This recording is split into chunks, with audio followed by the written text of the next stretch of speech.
ఎదురుగా వెలుగుతున్న నీడని బెదురుగా కలుగుతున్న హాయిని తనువున తుణుకుతున్న చురుకుని మనసున ముసురుకున్న చెమటని ఇష్ట కష్టాలని ఇప్పుడేమంటారు ఈ మోహమాటాలని మరి ఏమంటారు స్వల్ప భారాలని ఇప్పుడేమంటారు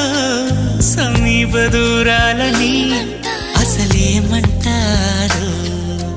జారే నింగిని దొరలాంటి దొంగని పాడే కొంగుని పరిమళించే రంగుని